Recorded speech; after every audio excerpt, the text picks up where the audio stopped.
Hello, everybody. Welcome to the Buckeye Weekly Podcast. I am Tony Gerdeman here, as always, with Tom Moore. Tom, how's it going? Tony, we are standing inside the Woody Hayes Athletic Center right now. There is a scoreboard to our right, the big video board on the wall that's kind of like behind the camera right now. And on that scoreboard, on the video board, it says beat and has a big Minnesota block M, which can only mean one thing. It must be game week inside the Woody Hayes, even though it's like really weak in a couple days. But like this is, when you see that, that's when it's like officially they're in game prep mode. Tom, how many days until the Minnesota game? That's not the podcast where I answer this question. It's, I mean, technically, if you really want to be specific, it is 10 days, but I am only answering that because we are close enough now to a game that I can actually do the number in my head, and it's not like, yes. I don't know, it's 17 weeks and 3.5 days, yeah. There's not very much math involved, so it is 10 days. All right, and there's so little math involved that I can check your work, and that is correct. So today we talked to Ryan Day, Matt Barnes, and the Ohio State Safeties, which includes the Bullets. There's some good stuff, some stuff where Matt Barnes isn't trying to give up the farm or give up the ghost on what's going on. The players were the same way in terms of a little bit of tight-lippedness, if that is a word. It is now. It is not, but that's okay. No, I said it. And we all know that we only say words that actually exist. So today, let's start with Ryan Day first, because news came out earlier in the day that the Big Ten has finally decided, let's come out with a rule about if a team can't play due to COVID, what are we going to do about it? And they have decided that if any team from now until the end of this rule, if a team can't play, then they will forfeit, because if they can't play due to COVID tests, they are positive tests, of course, that they will then forfeit the game. If both teams can't do it, then it's going to be a no contest. And so then Ryan Day was asked about it. He's like, well, it's the first time hearing about it. I think it's a good rule. Right now, then I asked Day, like, what is the COVID? What are your COVID testing? And right now, for unvaccinated players, they are testing twice a week. For vaccinated players, they're not testing at all. I'm guessing if there's symptoms there that they would test. And I wonder at this point how forthcoming players are going to be if they've been vaccinated. And then, I kind of have a tickle in my throat. Like, I wonder if at this point they're like, I'm not telling anybody. Well, and the interesting thing is all the different ways that manifests. Like I've talked to people semi-recently who have been tested positive for COVID, and not anyone I've been in contact with, so you're okay. Thank you. But people who, and it was like one of them like had an upset stomach, and that was the only way. And it's like, well, what's a COVID symptom? Like, well, if everything's a COVID symptom, nothing's a COVID symptom. So are you, Sure. Are you going to report everything?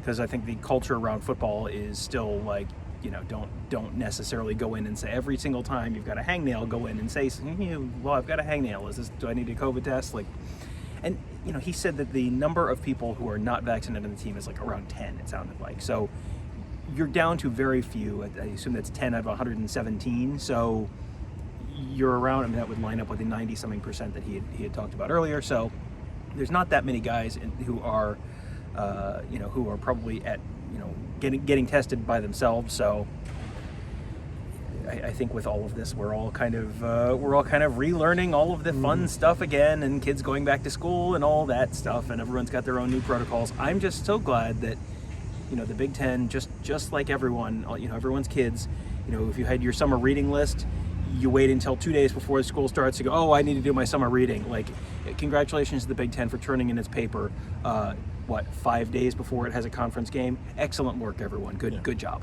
Yes, and basically they just copied off of everybody else. So could have done that 2 weeks ago, 3 weeks ago. But I think the good news is, since not everybody is going to be tested, you're not going to find the asymptomatic, boom, you're out for 2 weeks. And so people are like, well, remember last year, nobody got to the threshold where they would have had to cancel. They just all chose to cancel. And so I don't think anybody really, knock on wood, is going to be in a situation where they're coming close to it, unless there's something that goes terribly wrong.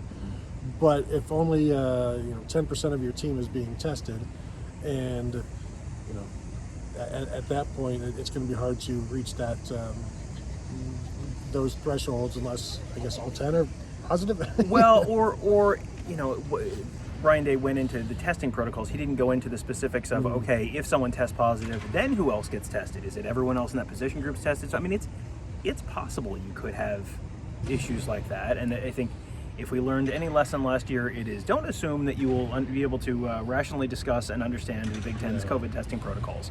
Because that was not one of my takeaways from last year. No. And so I would, you know, without having seen the specifics this year, I don't know that I would necessarily assume anything until we see it in writing. We also can't assume right now who the Ohio State kicker is.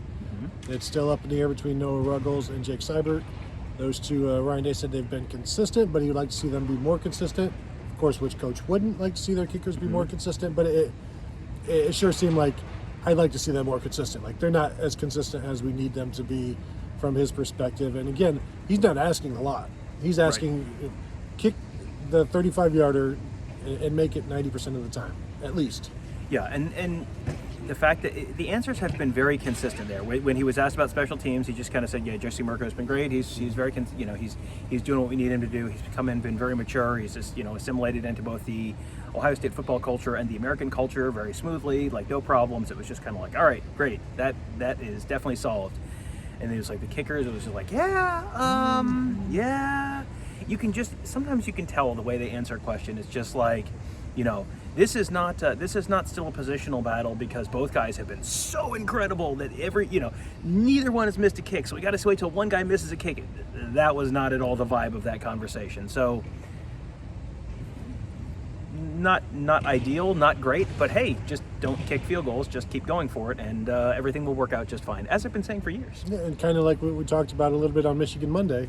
If you're not sure about your kicker, just go for it. Just go for it on 4th down, or Tom, punt from your 30. No? Oh, okay.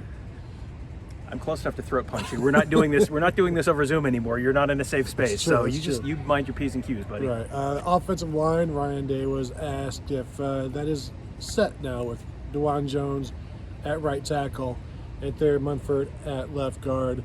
Day said it's close, and it's quite close. And then you still have, Matt Jones is still mixing in there, but it seems like what we've said last week that's going to be the line as long as Thayer Munford is good to go.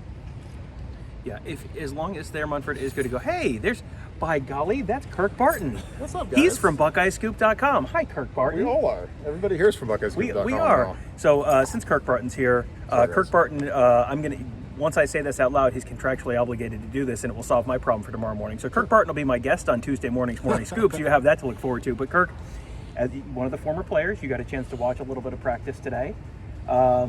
Any big takeaways from your day at Ohio State practice? Garrett Wilson is phenomenal. He is as good as I always say he's even better. He's really good. I mean, Olave is really good, but I think Garrett Wilson's the guy. He's unbelievable. So, That's insight you can only get from a former. that's only. I mean, I'm just telling you, but he reminds me of Tyreek Hill, like how he's getting loose and getting in motion, and I mean, it's just I'm like, good God. It won't surprise me at all if he's drafted ahead of Olave, in my opinion. So, and I think that a lot of the stuff we put in Nuggets is going to be true. So we saw some interesting looks today, but a lot of it's status quo. But it was a good hard practice, hot day. Guys got some good work in. Ryan Day put the screws to him a little bit and started the first day of scout team. So you saw a lot of guys in Minnesota jerseys today instead of their normal Ohio State stuff. So some freshmen playing scout team for the first time, even if they're 5 stars. But it's just part of the world of being at Ohio State now. Ryan Day came in and immediately talked to us, and he sounded a little bit hoarse. It sounded like he had been doing some yelling out on the field either today or over the weekend. I mean, was the intensity level inside practice today a little up from where it's been? I think it was pretty intense. I think, anytime you get the team come off of a day off, you got to kind of ramp it up a little bit to get it, because, that day off, it kind of breaks your streak of every day where practice. Then you take a day off, you're like, oh, it's like vacation. Then you got to come back from vacation, and they were putting the screws on pretty good today, so it was good. Good to hear. I mean, I'm tired of these guys getting these early, easy practices. We're being told, you guys got to get here earlier because it's a shorter practice. It's about time these guys 6 get some work a.m. in. and watch them stretch. Ohio State finally taking football seriously. Good You to heard hear. it here first on the Yeah. Buckeye Weekly podcast. Finally. Anything else? I know you can't get too much into it. Did you enjoy? You got to see stuff how we get to see stuff, which is not very well. Yeah. Well, what's funny is the former players get kind of carte blanche, so we get to roll up and down the sideline. But I kind of just leaned on this one chicken coop thing, the big thing that they work under, the big black thing with wheels, and And I just sat all the old, there are a lot of old guys there I didn't know, and they were just like, who's number 5? And who's number 2? Who's that number 2 guy? And where's this guy at? And I'm like, It's like watching a practice with Gerd. Chris Olave, where's Beckman? Who's that number 2 guy at? It's like, so it's just funny because just because we're professionals, we know the numbers. Like, you're just used to seeing the numbers. And you're like, okay, that's number 44, that's JT. That's number 30, that's Jack Sawyer. That's and it's funny, like, a lot of those guys, they never really paid attention to me now, but now that I work for Reichert Ford, they all come up to me afterwards like, hey, I hear you work for Reichert, and truck deal. Like, I had probably 20 guys come up to me, and I'm the truck guy, so I'm the scoop guy, so it's pretty cool. Well, everyone is looking for an NIL deal, and everybody knows who's dealing. I mean, they have made that very clear, abundantly clear. Shout out Rick, who's dealing, scoop sponsor. Abundantly clear over the decades who is in fact dealing. So. Scoop sponsor, but not Buckeye Weekly sponsor, so we're gonna have to start. Oh yeah. I love it. Anything else? I mean, McCord's going to be number 2, it looks like. So, it's going to be an interesting deal in Minnesota. We go out there and we got a redshirt freshman and a true freshman quarterback. So, the good thing is you got the best line, I think, in the country because they're so talented, they're so big, and hand the ball to Chop, Meatball, McChop, whatever his name is, and then he prefers pork chop to meatball, so we're going with pork chop. Yeah. Was Thayer Munford out working today, or was he still sitting? It was kind of like half and half, but he was dressed in a helmet, like he wasn't in a baseball better cap. than a baseball hat. Yeah. Even though if you're a veteran, like the baseball cap is pretty nice because you don't have to carry your helmet around. It's great. Yeah, but he's getting working. He looked good. Yeah. Okay. And then so afterwards we talked to Day and the safeties. Mm-hmm. Safeties are the big question. Mm-hmm. I think with Josh Proctor, who I was really impressed by, because he talked about how he has grown as a player, why he's grown as a player. Interestingly, he is now wants to emulate Jordan Fuller. And I asked him, when you came in, people were calling you, like they were comparing you to Malik Hooker. Now you want to be Jordan Fuller. And he's like, well, I'm a little bit of both. And if they can get anywhere in that range. A little bit of Ed Reed, a little bit of Bob Sanders, a little bit of anywhere on that spectrum, no matter where it is on that spectrum. If you were between those two dots, you're doing fine. That's like the rangefinder, Price is Right game. He's like, just right in the middle. Boom, you're perfect. But he seems confident, and Day seems confident in these guys as well. Yeah, Ryan Day was. This was a master class between Day and Matt Barnes on not answering questions on who's playing where and if the game was today, who would you? And no, no one was having any of that. But it did seem there was a very consistent theme of everyone's if your 6 guys are, it's like, I don't know if we just have 6 guys. Like they assuming you're getting a straight answer there, which is always a question this close to a game. But assuming you get a straight answer there, they're reasonably comfortable with a number of guys. And you've got Josh Proctor, the deep safety. It sure feels like Lathan Ransom's going to be the cover safety, which is what they call it. Barnes said it's not the slot corner, it's the cover safety. So there you go. We're all good on our nomenclature. Chop, cover safety. Yep. The bullet is really, truly a thing. It sure seems like the bullet is really, truly a thing. The bullet is Craig Young and Ronnie Hickman and Court Williams. Those are the 3 guys there. Cam Martinez is one of the other guys working in the not slot, in the cover safety role. Who else was it? Marcus Williamson. Marcus Williamson is in the cover safety role. Deep safety is Josh Proctor and Bryson Shaw and Marcus Hooker. Lathan somewhere? Lathan is the kind of the first team cover safety. Got so it. That's and again I am no one said the words Lathan is the first team cover safety. I am simply extrapolating from the information that we were given / not given / reading between the lines, which is about how this time of year typically goes. Ryan Day will hold a press conference to tell you who his starting quarterback is, but no one is interested in telling you who the starting cover safety is. Well, Josh Proctor was asked, like, hey, the first game, that first snap, who's going to be lining up next to you? He's like, I don't know. Could be anybody. But he's confident in everybody, of course, because you're not going to be like, I hope it's not Cam Martinez. I hope it's not that guy. We talked to Cam Martinez as well, and he last year he came in and was a former quarterback learning to play defensive back, and I asked him, like, going against Jackson Smith and Jigba and Emeka Egbuka, and they've made him better, and he said they've given him a lot of smoke, and I asked him, like, when has the smoke cleared yet? He's like, no, not yet. There's still plenty of that going on, and just dealing with those 2 guys in the slot for him, I think we're going to see a lot of problems from a lot of teams, but they're just they're deep. I don't know how good they are in the secondary, but they have 2 or 3 deep at each spot that they didn't have last year. Last year they didn't have 1 deep. Cool. But now we're on to this year. So try the Buckeye Scoop. Everything's happier on our board. We have a bunch of guys that can play now instead of no guys that can play now. So, and there's no better place to learn about that than on BuckeyeScoop.com. Come on in. You like that? Is that good? It's pretty good. Well, but when are we going to fit an ad break into the show? I don't know. I don't understand. Spot. You should have been here a few minutes earlier when like Cleveland.com was over there and doing their show. And then you could have. I was gonna drive the gator over, just driving circles behind you. Perfect. You guys just like, all right, there's a guy in a gator. Perfect. Yes. Obviously wants attention. Oh, it's Kirk. Of course, he wants attention. What else is new? Beep beep. You know. La Cucaracha horn. Yeah, what was interesting to me, one of the things that was interesting to me when we were talking about the bullet, and this goes right into the no one wants to really say anything, Craig Young. Craig Young was really interesting. We talked about Craig Young in a minute, but Craig Young talked about the fact that he and Ronnie Hickman have very different skill sets. There's stuff that he's good at, and there's stuff that Ronnie's good at, and there's stuff that they're both good at. But there's some stuff that it's like he can do, and there's some stuff that Ronnie can do. And I said, so, in terms of using you guys, is that going to depend on like what the offense is doing? And it was just like record scratch, well, that was a fun conversation, and now we're going to talk about something else. So that's kind of how it is. But one thing that was really interesting to me was I feel like we have had at some point recently on one of our shows a conversation about like the bullet and the platonic ideal of the bullet and what that could mean for this defense. And I think I may have said the name Isaiah Simmons out loud on the podcast and then felt like, well, that's really not a realistic expectation to put out there for this group of bullets.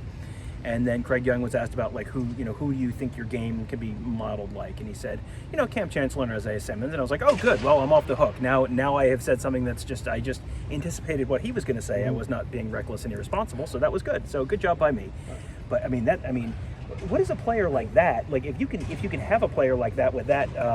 I was going to get it. No, I don't want to. I don't want you to eat it while you're in the middle of a pot. It was a bug. It was a bug. Not like it wasn't sweat. It was a big ass, big butt not bug. Like cake or a tear. It was, it was a bug. It was. What does a player like that in that kind of role where you're not a linebacker, you're not a safety, you're just you can kind of do whatever. I mean, Craig Young is 6'4", and he runs like a deer. I mean, what does a player like that flexibility do for a defense? I wish I could do media again, so I could say, imagine if God played the bullet here. That's what you're looking at. Like, some of these guys, like, Isaiah Simmons, he's like when you play Super Mario World and there's the big bullet bob that comes by and takes up the whole screen, and then there's like the little tiny bullets that come out of little, little totem pole things. But I think when you have these different body types and a kid who's that freaky and athletic and big and strong, like, he can do a lot of different stuff, but the biggest thing is we just got to make sure we can cover guys. Because I'm not worried about stopping the run because our D-line's incredible and our linebackers looked good. I think Tommy Eichenberg is fantastic. We got to get some guys healthy at that position, but just don't let them throw it over your head and we'll be fine. Like, that's all we need. It's like, if you're the deep safety, play deep. It's like cover one. Like, back here, don't let anybody go over your head. So we get that figured out, we'll be in good shape. But we've got athletes, and I do legit I think a lot of it's coach speak, but I do think we're going to see a lot of guys just because we don't know what guys can do in game situations. So we got to start rolling these guys through and see, okay, well, this guy, he crapped the bed and this guy played great. So we got to, it reminds me of, honestly, when I was a freshman, we had Nate Sally and Brandon Mitchell. Brandon started and then Nate took over. It was like you had 2 guys at that safety spot and they were kind of the same age and kind of a little bit different body types, but then Nate became the full-time starter. So it's like, there's going to be a lot of guys that, once the game one depth chart is just going to be like the first snap. And then after that, you're going to be rolling guys through. And then you get to see how these guys grade out in their prolonged snaps in a real game. So it's going to be interesting, especially against a running team. Because, you got to make sure that guys are filling and supporting. But, we just got to make sure we cover guys. We had that with Nick Patterson, too. Started out at free safety and didn't have the best couple of games. And then was replaced. Yeah. Court Williams was asked, what does the bullet have to do? He's like, you got to be able to do everything. Like, there's nothing that you can't not do. You have to cover, you have to support the run, you have to be able to play in space. And then I asked Ronnie Hickman a lot what you're asking Craig Young. I'm like, so is it safe to say you are the passing down bullet and Craig Young is the running down bullet? And it's again, record scratch. Like, oh no, that's not, I don't want to get into that. We're not going to talk about that. I'm not here to talk about the past. It's like, but this is a future question. This is a present question. I'm not here to talk about any timelines. We're just not going to get into it. You mentioned not letting anybody let the ball go over your head. I asked Josh Proctor, you compare yourself to Malik Hooker and Jordan Fuller. Malik Hooker was the ball hawk. Jordan Fuller was the I'm just going to get the guy down. So how do you, when you decide to go for the big play or just go for the safe play, and it's something that has taken a while to learn, but he believes he's at the point now where he knows when to make that decision, knows that he'll be making the right decision. And I know every single podcast that we've on our network has stressed the importance of that free safety. If it's not good, the defense can't be good. That's ugly.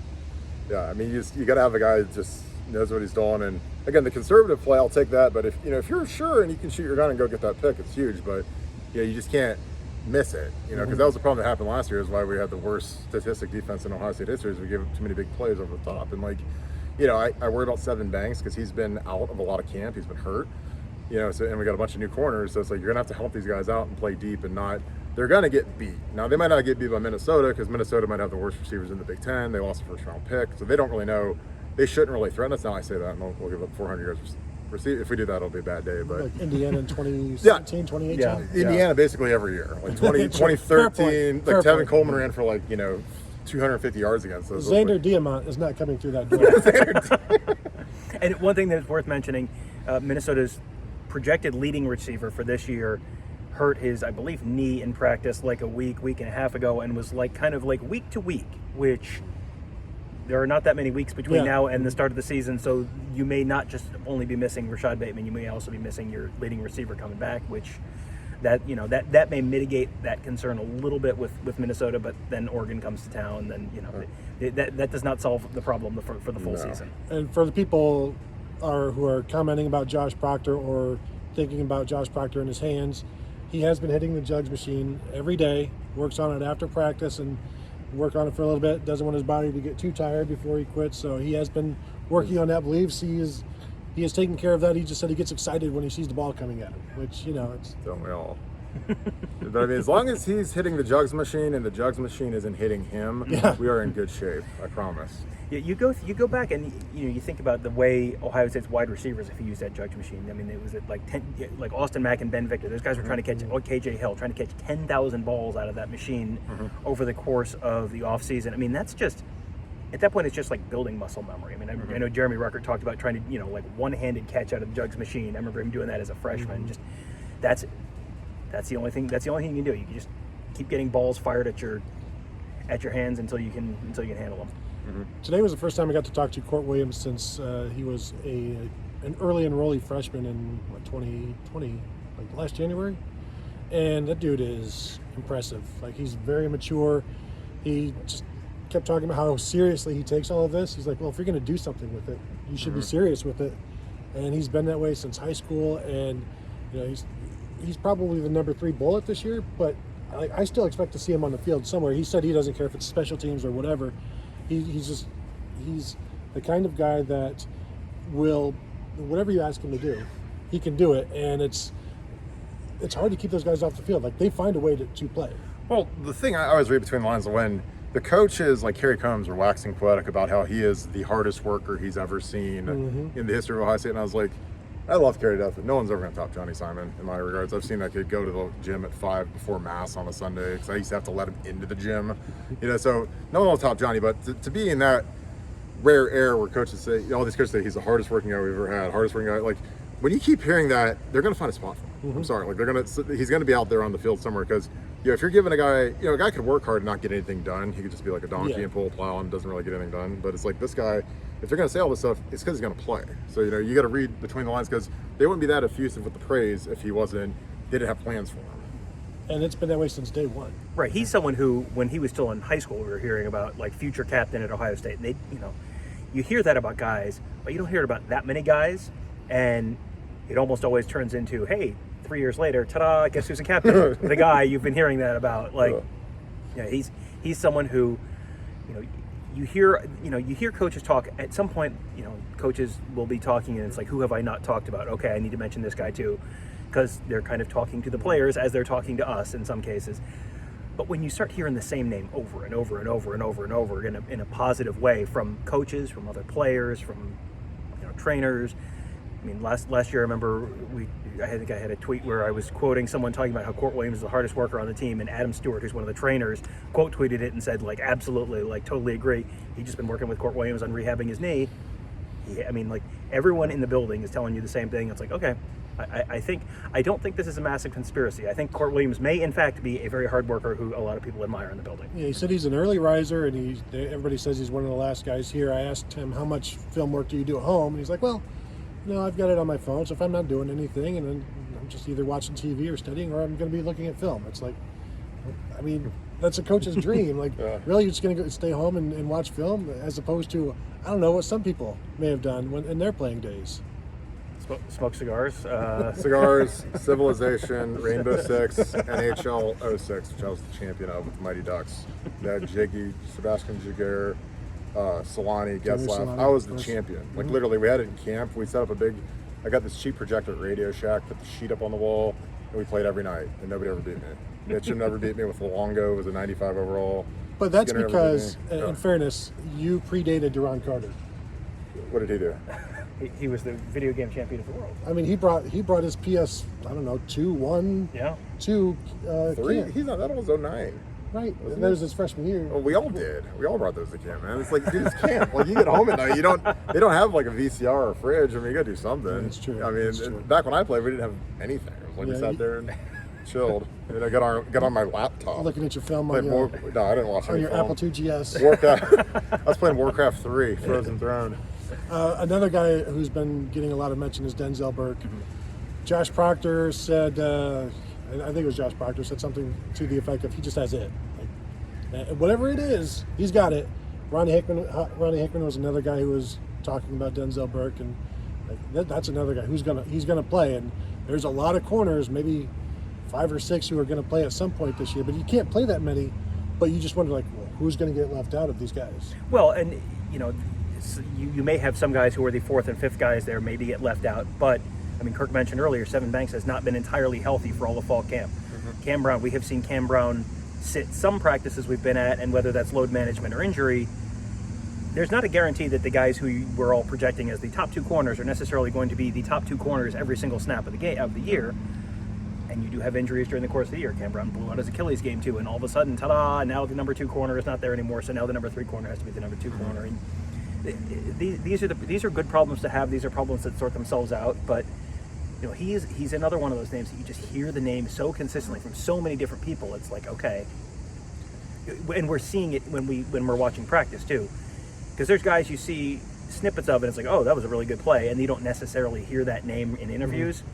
When you see it and you hear it, that's when it's like, okay, there's really something there. And corner is a spot where you can rotate because you don't need the cohesion. Like offensive line, they might rotate a couple guys, but it's harder because you have to have chemistry between the guys. But corner, you're kind of out there by yourself. So you can play man and zone and cat coverage. I got that cat. And that's it's like receiver. Like receiver, you can rotate 6 receivers, 7 receivers because I'm playing X. Okay, I'm playing X. Like you don't have to have any type of chemistry because everyone's kind of in their own little silo. So. And I think that with the youth and inexperience and the injury situation, we're going to see a lot of corners week 1, especially against a team that doesn't throw very much.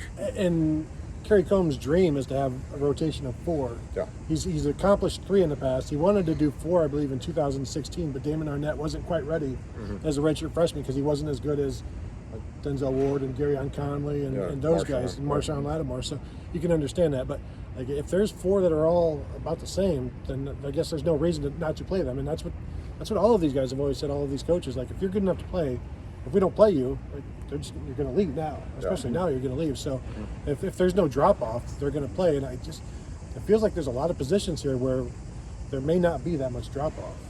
Yeah, and that's, I mean, when we go through, you mentioned Michigan Monday, we dropped if you listened to the show already that we dropped Monday on the Buckeye Weekly feed, talking about Michigan and kind of going through their offense, and it was just over and over again. It was like, well, the top level talent is there. They're starting to bring in some 5-star quarterback, 5-star running back.